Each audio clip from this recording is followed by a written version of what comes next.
Welcome back to 1974 MG versus 2019 MG. Driving. How do we think it's going to go? Obviously this has got that classic kind of feel. Hopefully this new MG's still got some of that MG DNA.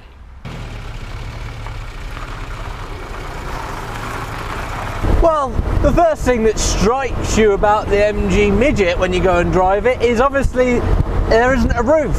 The next thing is you're very low down and it's a very small car, which makes it quite fun for nipping through towns and narrow gaps and things like that.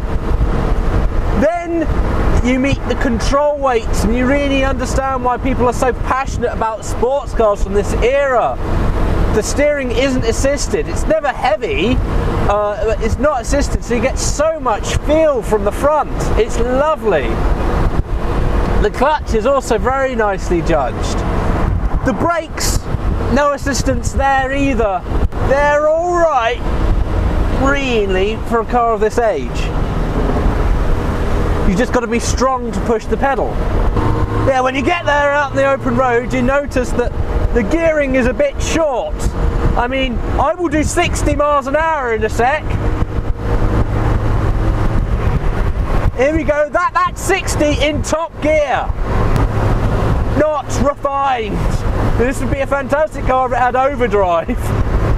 But the MG Midget manages something that no other car I've ever driven has managed, which is to be fun when you're just plodding along. Like, it puts a huge grin on your face just travelling along. I mean, I'm doing 40 miles an hour behind the Peugeot in front of me and I'm fine. I'm enjoying myself. So yeah, when it's cold you have to have the choke. As the engine warms up you can bring the choke back in. This car was built to run on leaded petrol, so you had to add an additive to the fuel every time you fill it up, which you will be doing a lot because it has a very, very small fuel tank. Because it's a small car, everything's really close to hand. I mean, I've got a smaller steering wheel on it than it would have had originally, but still that gear stick is right next to my hands on the steering wheel. It's bang! Which means you're very rarely driving this car with just one hand on the steering wheel. You grip it with both hands and you concentrate and you're just connected with the road. There's a narrow road up here. I think we should give it a go, because that's the MG Midget's party piece. Narrow roads. And it's just at home on these little roads here on top of the downs, but anywhere in England really. It feels like it's been designed for this country. The bigger MGs were designed for America, but this one, well, it was an Austin Healey frog-eyed Sprite to start off with. You know, it's the same car underneath, but it just feels like it's for here. Again, something that you never get in any other car. No other car makes me think this is specifically for doing this, and I love it. I mean, this car's very good at doing lots of other things, but driving on a narrow, twisty road like this really does make this car come alive.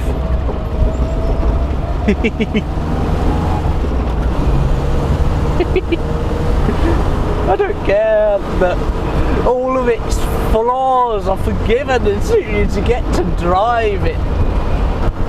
It doesn't matter that it's slow, because it never feels slow. The only time you realise it's slow is because you go, oh, I can't keep up with anything. Oh.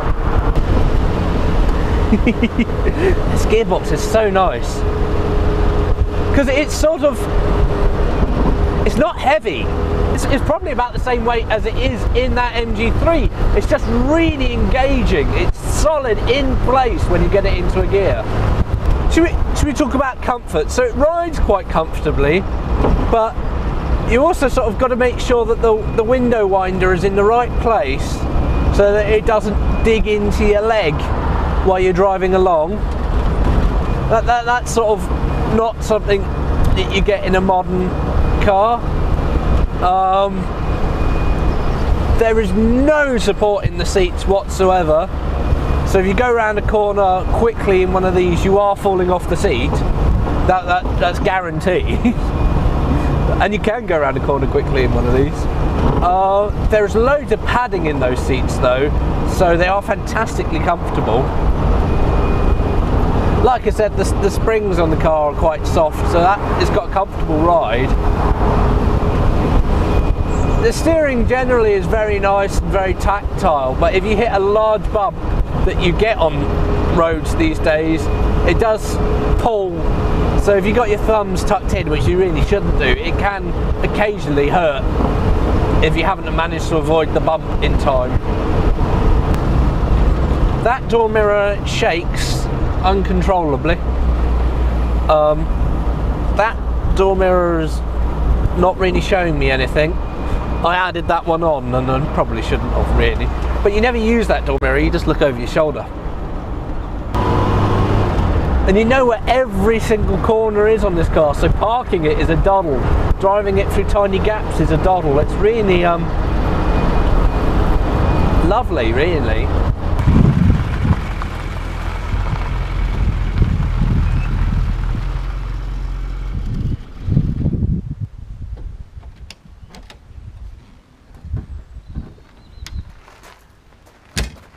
Right, well that was fun. Time to take out the ep3.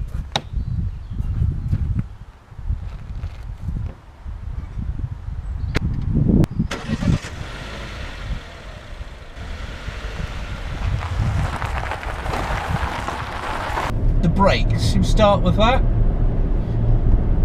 The brakes are servo assisted, which they're not in the MG Midget, and well, all modern cars are servo assisted. And they're nicely assisted, maybe a tad overly so, but not massively. It's not the greatest feel I've ever had in a brake pedal. Yeah, there's definitely more feelsome brake systems out there, but they are very strong. They don't like to fade, and they can really bring the car down to a standstill if need be. The gearbox, okay, I love the gearbox in the MG Midget, but it has two problems. One that I don't mind, it sort of teaches you how to drive, and you know, it's an older vehicle, it's going to be like that, which is non-synchro first. This obviously all synchronized. It's a modern car, you know. And the other problem with that gearbox is it stops at 4th in the MG Midget.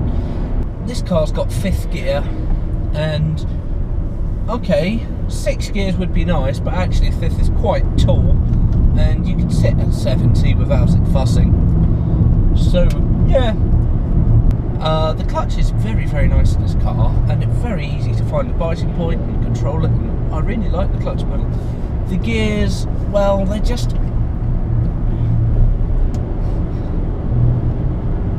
they're there, and they fit in, and then, you know, there's a click.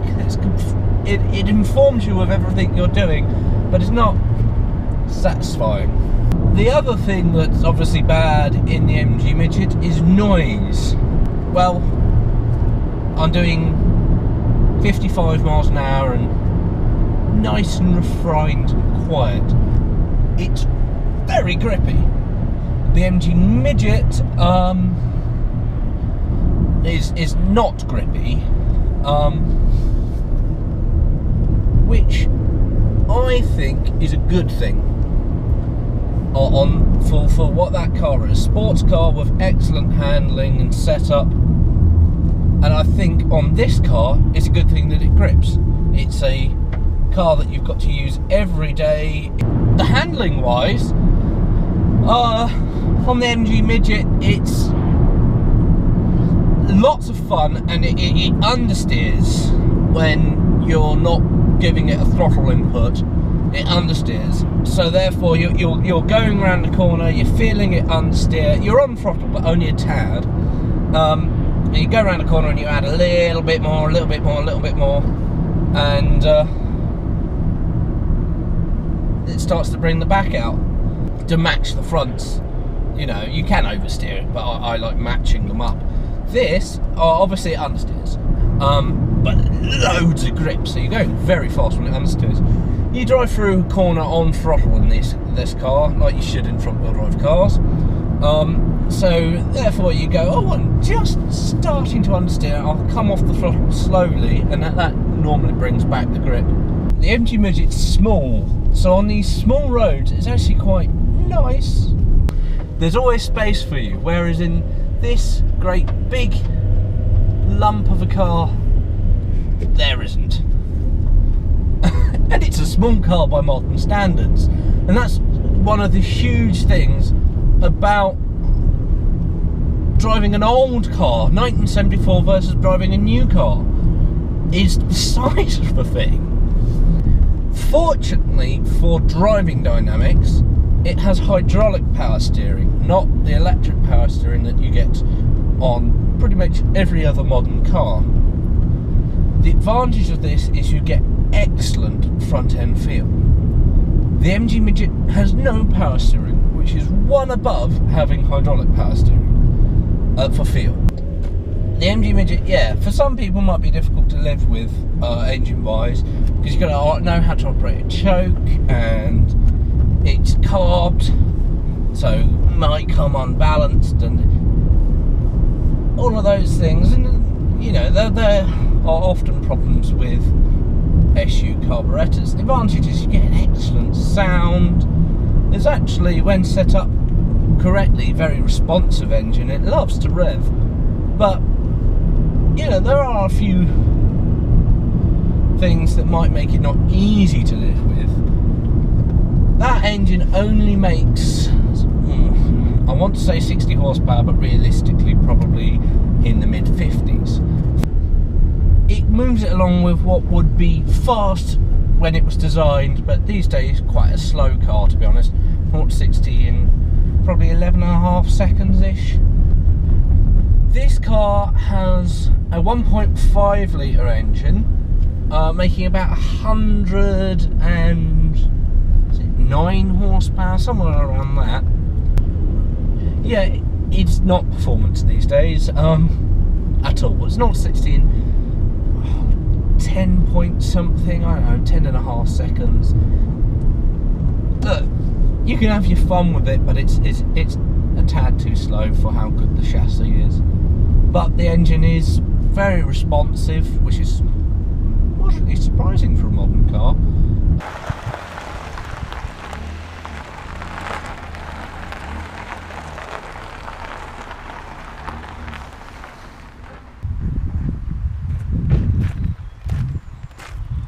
And that was surprisingly good fun. Well, I have to say, for fun, the MG Midget takes it. It's just got that little bit more connection with the road. And the gearbox is just a slight bit more engaging, and you've got the sound. Well, it's a convertible. You're low, close to the road, exposed to the elements.